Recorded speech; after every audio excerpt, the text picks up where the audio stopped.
Okay, it's Heather Edwards and I'm basically going to feed some wildlife. There's been a drought for many months. We've just had some lovely rain over the last day and a half, and we're basically going to feed the birds with some wild bird mix.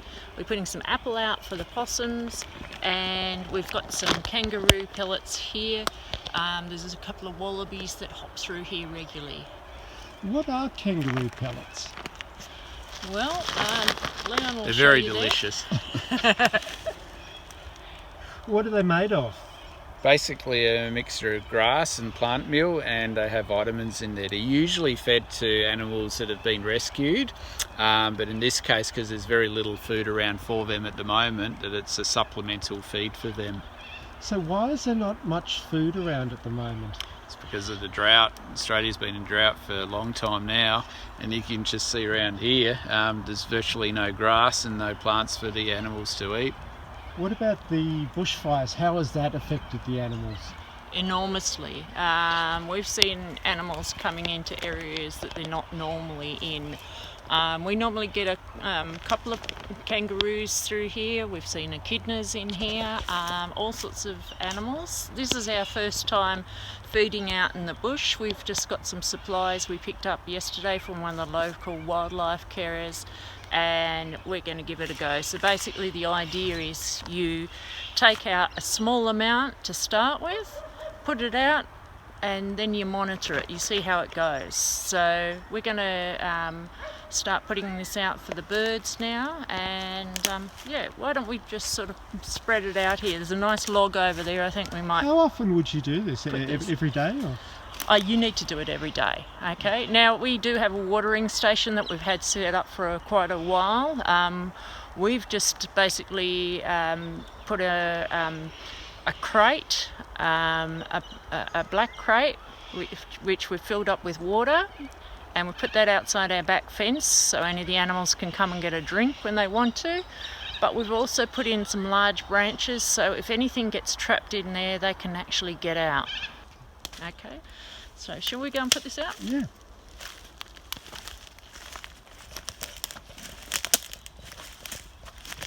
I think this log here, which has obviously been burnt out in a previous fire, will make a good feeding bar, and that'll be great for the birds. They can just come in and help themselves. We get all kinds of birds through here. We get black cockatoos, we get white cockatoos, we get corellas, we get king parrots.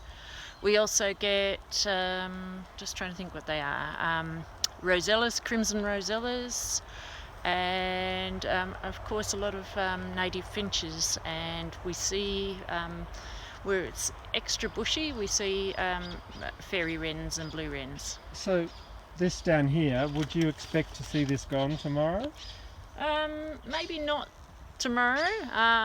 They have to actually find it, so it depends on how they go finding it. It may take them a couple of days to find that. What you find when you start feeding for the first time in a new spot. We've been feeding in our backyard, so this is not too far from our backyard, so they should be able to find it, hopefully. Okay. Now we're going to put some apple out as well. Probably want to wedge that in the tree or something. Yeah, we do get the possums around here, so maybe we might try wedging some up in the tree up here. Do you want to sprinkle those? Okay, well, I might put it on this mound here. This also makes it easy for us to find. So I've just put a few handfuls out.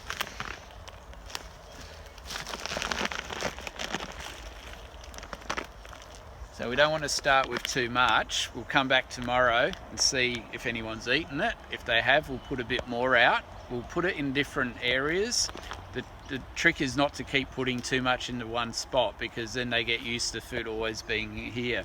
The thing is to make them realise that they have to move around and find food, and as the bush regenerates, if we get more rain, then they'll start going back to their natural food that they'll eat.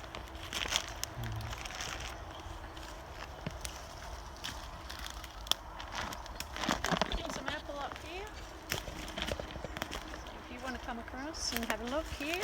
We're just putting some apple up in the tree. There's a few nice slices there. I might sprinkle a couple of bits around the ground as well, because I don't think it'll hurt to put some on the ground, and if they can get on the ground. We also get owls and things like that here. If you come through the bush here with a head torch on at night, we'll get owls as well. And I have seen tawny frogmouths as well. So there's a good variety of wildlife here, and it's important to protect this bush. So we're just putting some more out here to sprinkle it around the ground. I'll take a photo of it before I leave, so that way the photo's GPS logged, so I know exactly where it is. Some of the wildlife people who are putting food out in the bushfire areas, they're logging it and putting it on a map so other people don't put food in exactly the same spot, and that way they can map exactly where everything's going and it's evenly distributed.